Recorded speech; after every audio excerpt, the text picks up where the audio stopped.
Hello everyone, welcome back to my channel. I'm Quinn Buckland, author of such books as The Engine What Runs the World, Supernatural Pizza, Dead Man Walking, and soon to be The City What Rules the World. And today, this is just going to be a really quick video. What to do when you get reviews. Because the one thing that every author has to go through is reviews. Be they good reviews or bad reviews, we get them all. And hopefully, you get more good reviews than bad reviews. And hopefully, even the bad reviews are not scathing. But there is things that you should and should not do when you get reviews. First things first, do not reply to your reviews. Especially the bad reviews. Do not reply to them. You shouldn't reply to the good reviews because it can be expected that you're going to reply to all of your reviews. Which goes into number 2, do not reply to your bad reviews because people tend to get defensive. And when an author gets defensive, it tends to look poorly on the author. It shows that you don't know how to handle criticism. And criticism is something that we as authors all have to handle. We all have to know how to deal with. So, when you can't reply to them, how do you deal with them?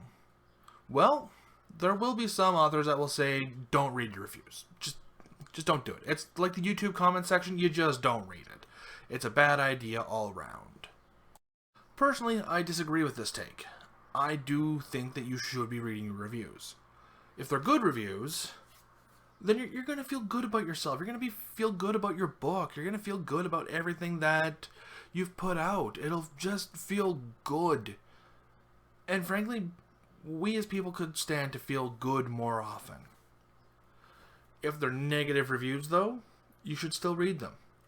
Because if they are actual critiques, if there's stuff that are there to help you, create a better book, then you're going to learn from it. If they're saying, hey, okay, this book needed a little bit more work, it definitely needed a bit more, it needed more editing, it needed more character development, the pacing was off, or what have you. If they're actual critiques, you can learn from them moving forward. And honestly, that's how I learned my first book, The Engine What Runs the World, had issues. And they were editing issues, so I was able to go back in and fix them. If I just didn't read the reviews, I would never have known about it. I would have never seen, hey, this book is really good, but it's got a lot of editing issues, so I can't give it a high score because of that. Okay, I can fix that. And even if it's something you can't fix, if it's plot related or character related, you can definitely take those critiques moving forward. But not every review is an actual critique. Some of them are just, this book sucks, I didn't like this book. Or sometimes the bad review is just trolling you. Those are the ones you kind of have to take with a bit more of a grain of salt. The trolls you can just ignore altogether. They're trolls. They feed off of this sort of thing. But the ones that don't say anything, like it's just 1 star, and with no reasoning behind it, you can just be like, maybe this book just wasn't for them.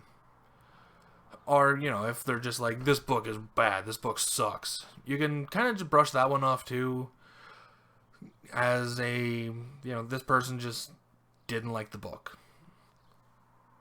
It's just kind of how it goes. No book is for every person, and that's just an absolute fact. It can be hard. It can be definitely very, very difficult to just ignore bad reviews. Trust me, I know. I've had my fair share of really bad reviews. I've had my share of people who have given me a 1-star review, and I'm not entirely sure if they read the book, even based off of the review that they gave. Or if they did read the book, they didn't read it very carefully. So, you kind of just have to learn to get over it and keep moving forward. Like I said, that's way easier said than done. But trust me, you'll be happier for it if you do it that way. Now, how does a person get lots of reviews? That is a good question, and when I figure it out, I'll do a video on that. I'm not very good at marketing just yet, and I'm figuring it out as I go. And it's been a very, very long trip, and I've learned very little. Which is why I don't do videos on marketing. This is just a video detailing an issue that authors often have to deal with and my take on how to deal with it. Essentially, appreciate the good reviews, learn from the bad reviews, or learn from the critique reviews, ignore the bad reviews, and don't even acknowledge the trolls, mentally or otherwise, because they're trolls and they're just going to get their kicks regardless. But anyway, that's about all I got for you. Reviews are iffy, reviews can be tricky, and just do not engage. That's essentially what it comes down to. But anyway, I'll see you later.